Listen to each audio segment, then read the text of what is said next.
vlog, and for today's video po ay magluluto ako ng sari-sari. Bahay ko po.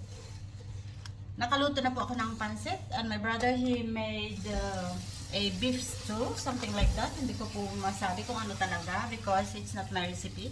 Nagprito din po ako ng dried tilapia from Philippines po. Padala ng ating brother 3 months ago. And of course, sana yung nag-fried din po kasi ako ng tilapia. Lalagay ko po sa dinengdeng, the famous dinengdeng ng mga Ilocano po. So, let's go! So, ito po, medyo magulo ang ating kitchen dahil may mga kasama po ako dito. And tinutulungan po nila ako na mag-prepare and of course maglinis sa aking mga kalat-kalat din eh. At because it's 12 o'clock, mag-wawan na po yata dito eh. And mga gutom na ang mga tao. Ang vlog ko na ito is very raw. Wala pong edit. Hindi po ako nag-edit ng aking video para po siya, organic. 'Di ba? At yan po, nagpakulo lang ako ng tubig. Lamang ako ng tubig, nilagyan ko ng luya and sibuyas. White onion yung aking ginamit. And this is the tilapia that I fried earlier to use for my dinengdeng. And that is my brother's recipe for today. Sinipag po siyang magluto, so I let him do his thing. At ito naman po ay ang pansit pampahaba po ng buhay. That is everybody's favorite po, I think. And yes, ito po yung aking mga gulay na gagamitin. There is this ampalaya and may sitaw po dyan sa ilalim. Ayan po.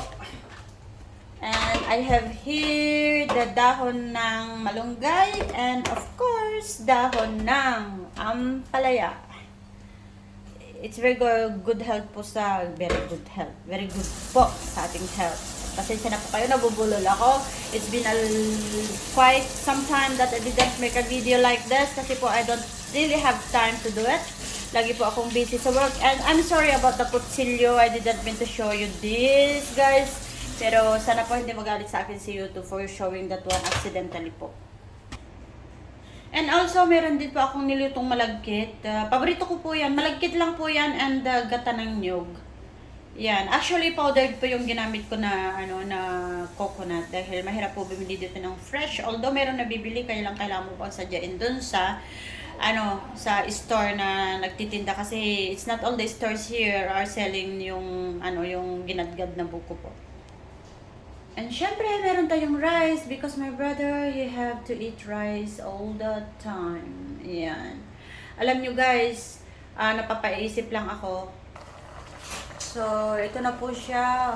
Bale, saluyot pa lang po ang nilagay ko dyan at saka yung sibuyas and ginger po. Papakulaan po yan kasi ang klase po ng saluyot dito is not like dyan sa atin, sa Philippines na malambot. Dito po ay hindi. Matigas ang dahon ng saluyot. So, I have to cook it well before yung mga other vegetables.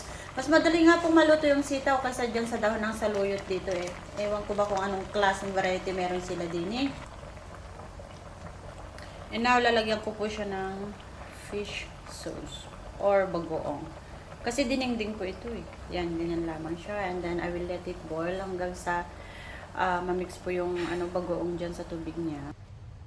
And guys, no joke. Minsan po, actually hindi naman minsan, most of the time napapaisip ako na how nice it can be na yung mga anak ko ang aking mga nilulutuan. This is not a drama, pero sa totoo lang, I really didn't have time to do this for my children po dahil malayo nga ako sa kanila and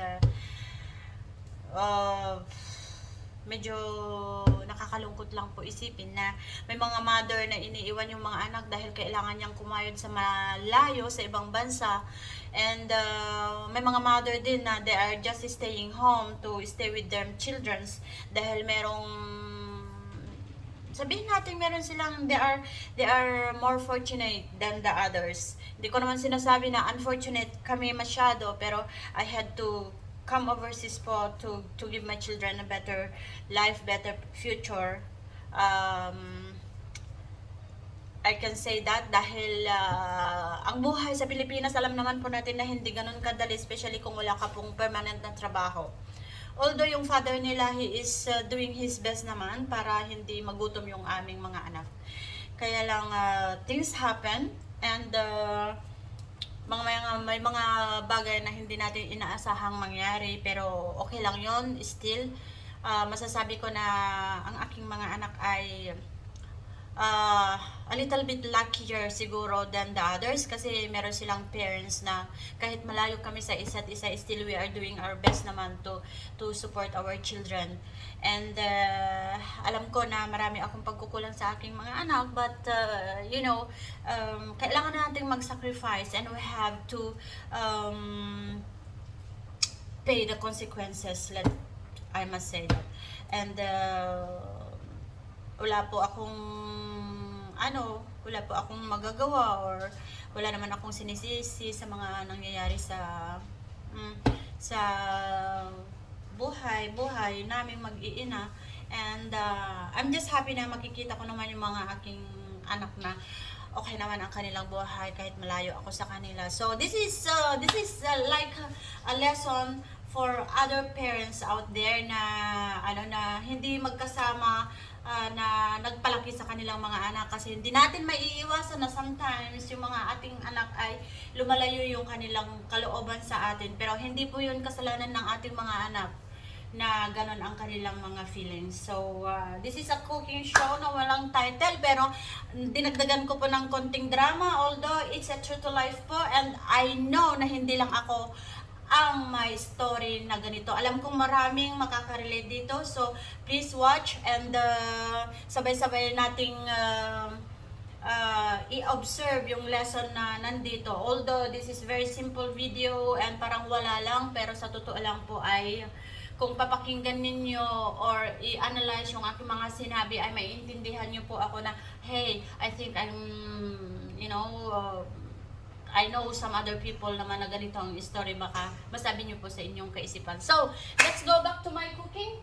And, okay, someone back there is laughing at me. Yan si aking kaibigan, si Jingjing. Okay, guys, sandali lang po.